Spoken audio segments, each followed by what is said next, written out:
नमस्कार दोस्तों, आपका अपने चैनल इंग्लिश सुपर एक्सप्रेस पर आपका स्वागत है। ये translation future perfect continuous tense है। इस वीडियो में हम affirmative, negative, interrogative, interrogative plus negative sentence का इंग्लिश में ट्रांसलेशन कैसे करते हैं ये सीखने वाले हैं। ये टेंस का लास्ट वीडियो है। अगर आपको इस वीडियो में या किसी और वीडियो में कुछ समझ में न आया हो तो मुझे कमेंट बॉक्स में जरूर बताइएगा। तो चलिए वीडियो को स्टार्ट करते हैं। सबसे पहले इसका पहचान देख लेते हैं। जिन हिंदी वाक्यों के अंत में रहा होगा, रही होगी, रहे होंगे, रहा होगा, रही होंगी आदि शब्द आते हैं और इसके साथ काम शुरू होने का समय दिया रहता है, फ्यूचर परफेक्ट कंटिन्यूअस टेंस के वाक्य होते हैं। जैसे पहला, तुम सुबह से टहल रहे होगे, इसके लास्ट में रहे होंगे आया है और समय सुबह से दिया गया है। इस वाक्य को ऐसे भी बोला जा सकता है, तुम सुबह से टहलते रहोगे। दूसरा है, वह 2 दिन से स्कूल आ रहा होगा, इसके लास्ट में रहा होगा आया है और समय 2 दिन से दिया गया है। इस वाक्य को ऐसे भी बोला जा सकता है, वह 2 दिन से स्कूल आता रहेगा। इसको मैंने आपको इसलिए बता दिया कि ताकि आपको कोई कंफ्यूजन ना हो। इसका helping verb will have been और शैल हैव बीन होता है। इसको 2 पार्ट में कर लेंगे। विल हैव बीन में विल एक पार्ट हो जाएगा और हैव बीन दूसरा पार्ट हो जाएगा। इसी तरह से शैल हैव बीन में शैल एक पार्ट हो जाएगा और हैव बीन दूसरा पार्ट हो जाएगा। जब हम नेगेटिव और इंट्रोगेटिव सेंटेंस बनाएंगे तो वहां पे ये बात समझ में आएगी कि मैंने इसे क्यों बताया है। इसमें समय के लिए फ्रॉम और फार का प्रयोग किया जाता है। फ्रॉम का प्रयोग निश्चित समय के लिए करते हैं और फार का प्रयोग अनिश्चित समय के लिए करते हैं। कुछ किताबों में आपको निश्चित समय के लिए सिंस का प्रयोग मिल जाएगा, लेकिन फ्यूचर परफेक्ट कंटिन्यूअस टेंस में निश्चित समय के लिए फ्रॉम का प्रयोग ही होता है। निश्चित समय क्या होता है और अनिश्चित समय क्या होता है इसको देख लेते हैं। समय 2 बजे से 3 बजे से 4 बजे से, दिन के भाग सुबह से, दोपहर से, शाम से, रात से, ये निश्चित समय होते हैं। इसके लिए फ्रॉम का प्रयोग करते हैं। 2 घंटे से, 3 घंटे से, 4 घंटे से, ये अनिश्चित समय होते हैं। इसके लिए फार का प्रयोग करते हैं। दिन सोमवार से, मंगलवार से, बुधवार से, बृहस्पतिवार से, शुक्रवार से, ये निश्चित समय होते हैं। इसके लिए फ्रॉम का प्रयोग करते हैं। 2 दिन से, 4 दिन से, 5 दिन से, 1 सप्ताह से, 2 सप्ताह से, 3 सप्ताह से, ये अनिश्चित समय होते हैं। इसके लिए फार का प्रयोग करते हैं। महीना जनवरी से, फरवरी से, मार्च से, अप्रैल से, ये निश्चित समय होते हैं। इसके लिए फ्रॉम का प्रयोग करते हैं। 2 महीने से, 4 महीने से, 6 महीने से, 8 महीने से, ये अनिश्चित समय होते हैं। इसके लिए फार का प्रयोग करते हैं। साल 1990 से, 2000 से, 2010 से, 2015 से, ये निश्चित समय होते हैं। इसके लिए फ्रॉम का प्रयोग करते हैं। 2 साल से, 5 साल से, 10 साल से, 15 साल से, ये अनिश्चित समय होते हैं। इसके लिए फार का प्रयोग करते हैं। सबसे पहले अफर्मेटिव सेंटेंस को देखते हैं कि इसका ट्रांसलेशन कैसे करते हैं। तो इसका रूल है, आई और वी के साथ शैल हैव बीन लगाते हैं और बाकी के साथ विल हैव बीन लगाते हैं और मेन वर्ब के फर्स्ट फॉर्म में आईएनजी लगाते हैं। इसका सेंटेंस स्ट्रक्चर इस प्रकार है, subject plus will have been या shall have been plus main verb के फर्स्ट फॉर्म में ING plus object plus from या फॉर प्लस टाइम। जैसे वह 2 घंटे से पढ़ रहा होगा, तो सबसे पहले सब्जेक्ट ही लिखेंगे, उसके बाद helping verb will have been हो जाएगा। पढ़ना का होता है रीड, उसमें हम आईएनजी लगा देंगे तो ये हो जाएगा रीडिंग। 2 घंटे से ये अनिश्चित समय है तो इसके लिए फॉर प्रयोग करेंगे। उसके बाद 2 आवर्स, तो ये हो जाएगा he will have been reading for 2 hours. अगला है अध्यापक 4 घंटे से क्लास में पढ़ा रहे होंगे, तो सबसे पहले सब्जेक्ट द टीचर लिखेंगे, उसके बाद helping verb will have been हो जाएगा। पढ़ाना का होता है टीच, उसमें हम आईएनजी लगा देंगे तो ये हो जाएगा टीचिंग। उसके बाद प्रीपोजिशन इन हो जाएगा। उसके बाद द क्लास, 4 घंटे से ये अनिश्चित समय है तो इसके लिए फॉर का प्रयोग करेंगे। उसके बाद 4 hours। तो ये हो जाएगा the teacher will have been teaching in the class for 4 hours। अगला है तुम दोपहर से अपने कमरे में सोते रहोगे। तो सबसे पहले सब्जेक्ट यू लिखेंगे, उसके बाद helping verb will have been हो जाएगा, सोना का होता है स्लीप, उसमें हम आईएनजी लगा देंगे तो ये हो जाएगा स्लीपिंग। उसके बाद प्रीपोजिशन इन हो जाएगा, उसके बाद योर रूम। दोपहर से ये निश्चित समय है तो इसके लिए फ्रॉम का प्रयोग करेंगे। उसके बाद नून, तो ये हो जाएगा you will have been sleeping in your room from noon. अगला है बच्चे सोमवार से स्कूल जा रहे होंगे। तो सबसे पहले सब्जेक्ट चिल्ड्रन लिखेंगे, उसके बाद helping verb will have been हो जाएगा, जाना का होता है गो, उसमें हम आईएनजी लगा देंगे तो ये हो जाएगा गोइंग। उसके बाद प्रीपोजिशन टू हो जाएगा, उसके बाद स्कूल, सोमवार से ये निश्चित समय है तो इसके लिए फ्रॉम का प्रयोग करेंगे। उसके बाद मंडे, तो ये हो जाएगा children will have been going to school from Monday. अगला है छात्र जून से गर्मी की छुट्टी का आनंद उठा रहे होंगे। तो सबसे पहले सब्जेक्ट द स्टूडेंट लिखेंगे, उसके बाद helping verb will have been हो जाएगा, आनंद उठाना या आनंद लेना का होता है इंजॉय, उसमें हम आईएनजी लगा देंगे तो ये हो जाएगा इंजॉइंग। गर्मी की छुट्टी का हो जाएगा समर वेकेशन, जून से ये निश्चित समय है तो इसके लिए फ्रॉम का प्रयोग करेंगे। उसके बाद जून, तो ये हो जाएगा the student will have been enjoying summer vacation from June. अब नेगेटिव सेंटेंस को देखते हैं कि इसका ट्रांसलेशन कैसे करते हैं। तो सबसे पहले विल हैव बीन और शैल हैव बीन के पहले वाले पार्ट विल या शैल के बाद नॉट लगाते हैं और उसके बाद विल हैव बीन और शैल हैव बीन के दूसरे वाले पार्ट हैव बीन को लगाते हैं। इसका सेंटेंस स्ट्रक्चर इस प्रकार है, सब्जेक्ट प्लस विल या shall plus not plus have been plus main verb के फर्स्ट फॉर्म में ING plus object plus from या फॉर प्लस टाइम। जैसे मोहन अक्टूबर से यहाँ काम नहीं कर रहा होगा। तो सबसे पहले सब्जेक्ट मोहन लिखेंगे, उसके बाद विल, उसके बाद नॉट, उसके बाद हैव बीन, काम करना का होता है वर्क, उसमें आईएनजी लगा देंगे तो ये हो जाएगा वर्किंग। उसके बाद हियर, अक्टूबर से ये निश्चित समय है तो इसके लिए फ्रॉम का प्रयोग करेंगे। उसके बाद अक्टूबर, तो ये हो जाएगा Mohan will not have been working here from October. अगला है उसे 2 दिन से बुखार नहीं आ रहा होगा। तो सबसे पहले सब्जेक्ट ही लिखेंगे, उसके बाद विल, उसके बाद नॉट, उसके बाद हैव बीन, बुखार आना का होता है सफर, उसमें आईएनजी लगा देंगे तो ये हो जाएगा सफरिंग। उसके बाद प्रीपोजिशन फ्रॉम हो जाएगा, उसके बाद फीवर, 2 दिन से ये अनिश्चित समय है तो इसके लिए फॉर का प्रयोग करेंगे। उसके बाद 2 days, तो ये हो जाएगा he will not have been suffering from fever for 2 days। अगला है मैं 3 दिन से नहीं नहा रहा हूँगा। तो सबसे पहले सब्जेक्ट आई लिखेंगे, उसके बाद शैल, उसके बाद नॉट, उसके बाद हैव बीन, नहाना का होता है टेक अ बाथ, टेक में आईएनजी लगा देंगे तो ये हो जाएगा टेकिंग। उसके बाद अ बाथ, 3 दिन से ये अनिश्चित समय है तो इसके लिए फॉर का प्रयोग करेंगे।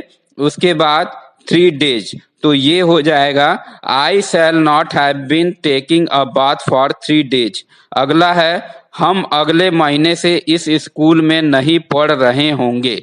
तो सबसे पहले सब्जेक्ट वी लिखेंगे, उसके बाद शैल, उसके बाद नॉट, उसके बाद हैव बीन, स्कूल या कॉलेज में पढ़ने के लिए होता है स्टडी, उसमें आईएनजी लगा देंगे तो ये हो जाएगा स्टडिंग। उसके बाद प्रीपोजिशन इन, उसके बाद दिस स्कूल, अगले महीने से ये अनिश्चित समय है तो इसके लिए फॉर का प्रयोग करेंगे। उसके बाद नेक्स्ट मंथ, तो ये हो जाएगा we shall not have been studying in this school for next month. अगला है मेहमान सुबह से नहीं आ रहे होंगे। तो सबसे पहले सब्जेक्ट द गेस्ट लिखेंगे, उसके बाद विल, उसके बाद नॉट, उसके बाद हैव बीन। आना का होता है कम, उसमें आईएनजी लगा देंगे तो ये हो जाएगा कमिंग। सुबह से ये निश्चित समय है तो इसके लिए फ्रॉम का प्रयोग करेंगे, उसके बाद मॉर्निंग। तो ये हो जाएगा the guest will not have been coming from morning. अब इंट्रोगेटिव सेंटेंस को देखते हैं कि इसका ट्रांसलेशन कैसे करते हैं। इसमें दो कंडीशन होते हैं। पहला, यदि प्रश्नवाचक शब्द क्या वाक्य के शुरू में आता है तो इसका रूल है सबसे पहले विल हैव बीन और शैल हैव बीन के पहले वाले पार्ट विल या शैल को लिखते हैं, उसके बाद सब्जेक्ट और उसके बाद विल हैव बीन और शैल हैव बीन के दूसरे वाले पार्ट हैव बीन को लिखते हैं। इसका सेंटेंस स्ट्रक्चर इस प्रकार है, विल या shall plus subject plus have been plus main verb के फर्स्ट फॉर्म में ING plus object plus from या फॉर प्लस टाइम और लास्ट में क्वेश्चन मार्क। जैसे क्या वह 1 घंटे से ठंड से कांप रहा होगा। तो सबसे पहले विल लिखेंगे, उसके बाद सब्जेक्ट ही, उसके बाद हैव बीन। ठंड से कांपने का होता है सीवर, उसमें आईएनजी लगा देंगे तो ये हो जाएगा सीवरिंग। उसके बाद प्रीपोजिशन विद हो जाएगा, उसके बाद कोल्ड। 1 घंटे से ये अनिश्चित समय है तो इसके लिए फॉर का प्रयोग करेंगे, उसके बाद 1 आवर और लास्ट में क्वेश्चन मार्क। तो ये हो जाएगा will he have been shivering with cold for 1 hour. अगला है क्या प्रधानमंत्री जुलाई से यूरोप का दौरा कर रहे होंगे। तो सबसे पहले विल लिखेंगे, उसके बाद सब्जेक्ट द प्राइम मिनिस्टर, उसके बाद हैव बीन। दौरा करना का होता है विजिट, उसमें आईएनजी लगा देंगे तो ये हो जाएगा विजिटिंग। उसके बाद यूरोप, जुलाई से ये निश्चित समय है तो इसके लिए फ्रॉम का प्रयोग करेंगे, उसके बाद जुलाई और लास्ट में क्वेश्चन मार्क। तो ये हो जाएगा will the prime minister have been visiting Europe from July. अगला है क्या तुम सुबह से योग कर रहे होगे। तो सबसे पहले विल लिखेंगे, उसके बाद सब्जेक्ट यू, उसके बाद हैव बीन। योग करना का होता है परफॉर्म, उसमें आईएनजी लगा देंगे तो ये हो जाएगा परफॉर्मिंग। उसके बाद योगा, सुबह से ये निश्चित समय है तो इसके लिए फ्रॉम का प्रयोग करेंगे, उसके बाद मॉर्निंग और लास्ट में क्वेश्चन मार्क। तो ये हो जाएगा will you have been performing yoga from morning. अगला है क्या बच्चे दोपहर से शोर कर रहे होंगे। तो सबसे पहले विल लिखेंगे, उसके बाद सब्जेक्ट चिल्ड्रन, उसके बाद हैव बीन। शोर करना का होता है मेक अ नॉइज, मेक में आईएनजी लगा देंगे तो ये हो जाएगा मेकिंग। उसके बाद अ नॉइज, दोपहर से ये निश्चित समय है तो इसके लिए फ्रॉम का प्रयोग करेंगे, उसके बाद नून और लास्ट में क्वेश्चन मार्क। तो ये हो जाएगा will children have been making a noise from noon. अगला है क्या गीता 2 दिन से पत्र लिख रही होगी। तो सबसे पहले विल लिखेंगे, उसके बाद सब्जेक्ट गीता, उसके बाद हैव बीन। लिखना का होता है राइट, उसमें आईएनजी लगा देंगे तो ये हो जाएगा राइटिंग। उसके बाद अ लेटर, 2 दिन से ये अनिश्चित समय है तो इसके लिए फॉर का प्रयोग करेंगे, उसके बाद 2 डेज और लास्ट में क्वेश्चन मार्क। तो ये हो जाएगा will Geeta have been writing a letter for 2 days. दूसरा, यदि प्रश्नवाचक शब्द वाक्य के बीच में आता है तो इसका रूल है सबसे पहले क्वेश्चन वर्ड प्रश्नवाचक शब्द की अंग्रेजी लिखते हैं। इसका सेंटेंस स्ट्रक्चर इस प्रकार है, क्वेश्चन वर्ड प्लस विल या shall plus subject plus have been plus main verb के फर्स्ट फॉर्म में ING plus object plus from या फॉर प्लस टाइम और लास्ट में क्वेश्चन मार्क। जैसे राम इतने दिनों से क्लास में प्रश्न क्यों पूछ रहा होगा। तो सबसे पहले प्रश्नवाचक शब्द क्यों की अंग्रेजी लिखेंगे वाई, उसके बाद विल, उसके बाद सब्जेक्ट राम, उसके बाद हैव बीन पूछना का होता है आस्क, उसमें आईएनजी लगा देंगे तो ये हो जाएगा आस्किंग। उसके बाद द क्वेश्चन, उसके बाद प्रीपोजिशन इन, उसके बाद द क्लास। इतने दिनों से ये अनिश्चित समय है तो इसके लिए फॉर का प्रयोग करेंगे। उसके बाद सो मेनी डेज और लास्ट में क्वेश्चन मार्क, तो ये हो जाएगा why will Ram have been asking the question in the class for so many days. अगला है मैं मंगलवार से प्रतिदिन कहाँ जा रहा हूँगा। तो सबसे पहले प्रश्नवाचक शब्द कहाँ की अंग्रेजी लिखेंगे वेयर, उसके बाद शैल, उसके बाद सब्जेक्ट आई, उसके बाद हैव बीन, गो में आईएनजी लगा देंगे तो ये हो जाएगा गोइंग। मंगलवार से ये निश्चित समय है तो इसके लिए फ्रॉम का प्रयोग करेंगे। उसके बाद ट्यूसडे और लास्ट में क्वेश्चन मार्क, तो ये हो जाएगा where shall I have been going from Tuesday. अगला है तुम घंटों से टीवी क्यों देख रहे होगे। तो सबसे पहले प्रश्नवाचक शब्द क्यों की अंग्रेजी लिखेंगे वाई, उसके बाद विल, उसके बाद सब्जेक्ट यू, उसके बाद हैव बीन, टीवी देखना का होता है वॉच, उसमें आईएनजी लगा देंगे तो ये हो जाएगा वॉचिंग। उसके बाद द टीवी, घंटों से ये अनिश्चित समय है तो इसके लिए फॉर का प्रयोग करेंगे। उसके बाद आवर्स और लास्ट में क्वेश्चन मार्क, तो ये हो जाएगा why will you have been watching the TV for hours. अगला है वे ऑफिस में 2 घंटे से क्या कर रहे होंगे। तो सबसे पहले प्रश्नवाचक शब्द क्या की अंग्रेजी लिखेंगे व्हाट, उसके बाद विल, उसके बाद सब्जेक्ट दे, उसके बाद हैव बीन, करना का होता है डू, उसमें आईएनजी लगा देंगे तो ये हो जाएगा डूइंग। उसके बाद प्रीपोजिशन इन, उसके बाद द ऑफिस, 2 घंटे से ये अनिश्चित समय है तो इसके लिए फॉर का प्रयोग करेंगे। उसके बाद 2 आवर्स और लास्ट में क्वेश्चन मार्क, तो ये हो जाएगा what will they have been doing in the office for 2 hours. अगला है हम 5 बजे से तुम्हारा इंतजार क्यों कर रहे होंगे। तो सबसे पहले प्रश्नवाचक शब्द क्यों की अंग्रेजी लिखेंगे वाई, उसके बाद शैल, उसके बाद सब्जेक्ट वी, उसके बाद हैव बीन, इंतजार करना का होता है वेट, उसमें आईएनजी लगा देंगे तो ये हो जाएगा वेटिंग।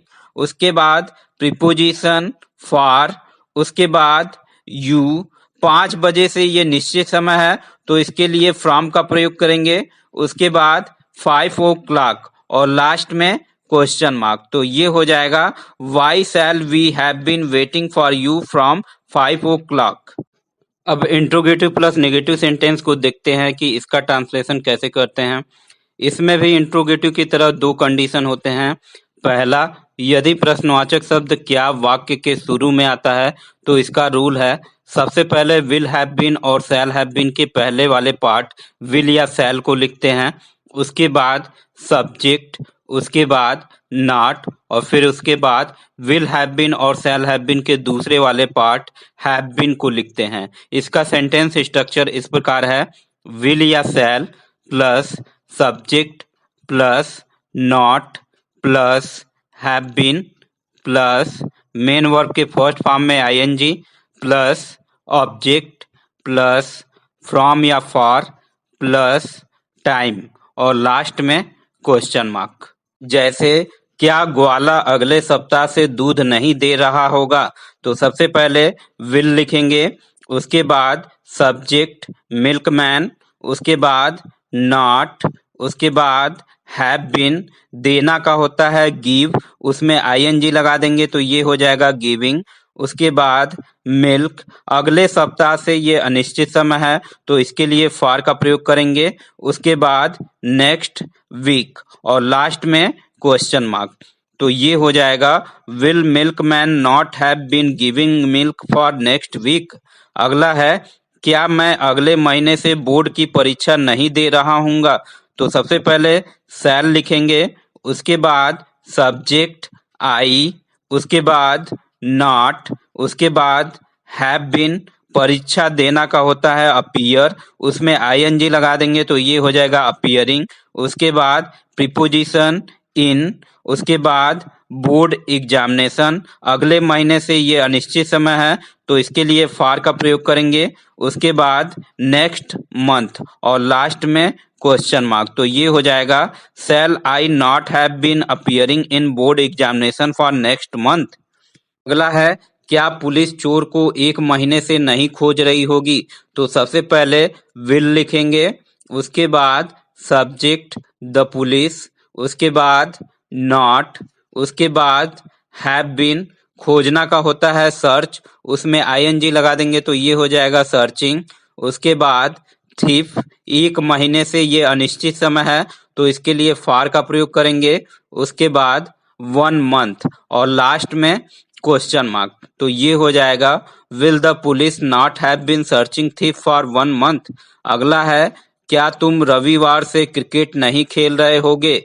तो सबसे पहले विल लिखेंगे, उसके बाद सब्जेक्ट यू, उसके बाद नॉट, उसके बाद हैव बीन, खेलना का होता है प्ले, उसमें आईएनजी लगा देंगे तो ये हो जाएगा प्लेइंग, उसके बाद क्रिकेट, रविवार से ये निश्चित समय है तो इसके लिए फ्रॉम का प्रयोग करेंगे, उसके बाद संडे और लास्ट में क्वेश्चन मार्क। तो ये हो जाएगा will you not have been playing cricket from Sunday.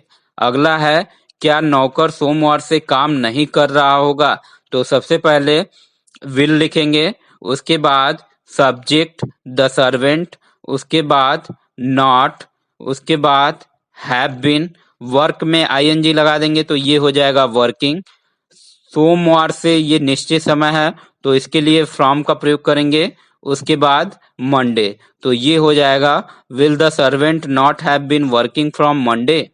दूसरा कंडीशन है यदि प्रश्नवाचक शब्द वाक्य के बीच में आता है तो इसका रूल है सबसे पहले क्वेश्चन वर्ड प्रश्नवाचक शब्द की अंग्रेजी लिखते हैं। इसका सेंटेंस स्ट्रक्चर इस प्रकार है क्वेश्चन वर्ड प्लस विल या shall plus subject plus not plus main verb के फर्स्ट फॉर्म में ING plus object plus from या फॉर प्लस टाइम और लास्ट में क्वेश्चन मार्क।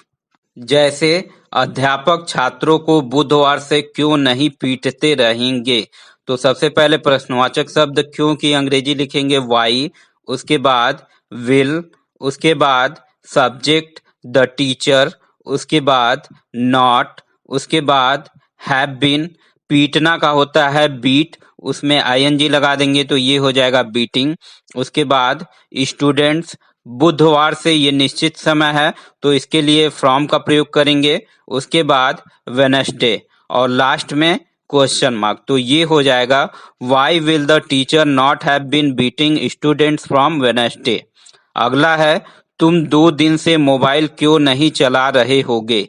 तो सबसे पहले प्रश्नवाचक शब्द क्यों की अंग्रेजी लिखेंगे वाई, उसके बाद विल, उसके बाद सब्जेक्ट यू, उसके बाद नॉट, उसके बाद हैव बीन, मोबाइल चलाना का होता है यूज, उसमें आईएनजी लगा देंगे तो ये हो जाएगा यूजिंग, उसके बाद मोबाइल, 2 दिन से ये अनिश्चित समय है तो इसके लिए फॉर का प्रयोग करेंगे, उसके बाद 2 डेज और लास्ट में क्वेश्चन मार्क। तो ये हो जाएगा why will you not have been using mobile for 2 days.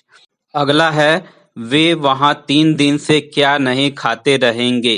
तो सबसे पहले प्रश्नवाचक शब्द क्या की अंग्रेजी लिखेंगे व्हाट, उसके बाद विल, उसके बाद सब्जेक्ट दे, उसके बाद नॉट, उसके बाद हैव बीन, खाना का होता है ईट, उसमें आईएनजी लगा देंगे तो ये हो जाएगा ईटिंग, उसके बाद देयर, 3 दिन से ये अनिश्चित समय है तो इसके लिए फॉर का प्रयोग करेंगे, उसके बाद 3 डेज और लास्ट में क्वेश्चन मार्क। तो ये हो जाएगा what will they not have been eating there for 3 days. अगला है हम तुम्हारी मदद 3 दिन से क्यों नहीं कर रहे होंगे? तो सबसे पहले प्रश्नवाचक शब्द क्यों की अंग्रेजी लिखेंगे वाई, उसके बाद शैल, उसके बाद सब्जेक्ट वी, उसके बाद नॉट, उसके बाद हैव बीन मदद करना का होता है हेल्प, उसमें आईएनजी लगा देंगे तो ये हो जाएगा हेल्पिंग। उसके बाद ऑब्जेक्ट यू, 3 दिन से ये अनिश्चित समय है तो इसके लिए फॉर का प्रयोग करेंगे। उसके बाद 3 days और लास्ट में क्वेश्चन मार्क, तो ये हो जाएगा why shall we not have been helping you for 3 days। अगला है वकील जून से कोर्ट में बहस क्यों नहीं कर रहे होंगे। तो सबसे पहले प्रश्नवाचक शब्द क्यों की अंग्रेजी लिखेंगे वाई, उसके बाद विल, उसके बाद सब्जेक्ट द लायर्स, उसके बाद नॉट, उसके बाद हैव बीन, बहस करना का होता है आर्ग्यू, उसमें आईएनजी लगा देंगे तो ये हो जाएगा आर्ग्यूइंग। उसके बाद प्रीपोजिशन इन, उसके बाद द कोर्ट, जून से ये निश्चित समय है तो इसके लिए फ्रॉम का प्रयोग करेंगे। उसके बाद जून और लास्ट में क्वेश्चन मार्क, तो ये हो जाएगा why will the lawyers not have been arguing in the court from June. Video को पूरा देखने के लिए आपका धन्यवाद। यदि वीडियो पसंद आई हो तो वीडियो को लाइक करके चैनल को सब्सक्राइब कर लें।